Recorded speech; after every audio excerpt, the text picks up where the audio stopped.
sa P-Pop Music Awards for recognizing our hard work this year.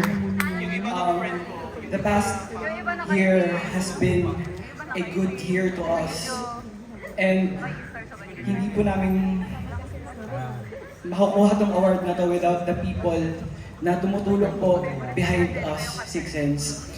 Unang-una, gusto ko pong pasalamatan our manager, Kuya FG, our RMs, Kuya Lay, Sincerity, our creative team, Ate Kat, Kuya Sai, Kuya Kem. Maraming salamat po. And of course, our beloved sponsors, Dentalis, Lux White Family,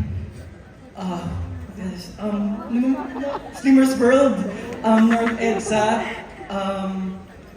then we met up, Chixie Beauty Salon.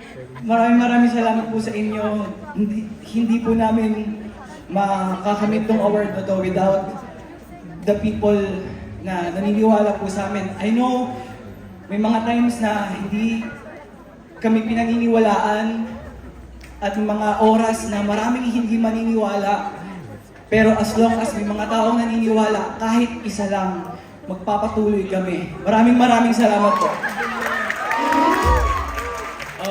Again, as a group, we want to thank the 10th P-Pop Music Awards for recognizing us, especially yung mga bagong P-Pop boy groups. You are really making a big step into promoting the P-Pop industry. Palakpakan naman po natin sila. Maraming salamat po. And of course, sa P-Pop fans, thank you so much for giving your effort to support the P-Pop industries and lahat po ng mga pausbong ng mga P-Pop groups. And of course, especially sa Essence, thank you so much for your support.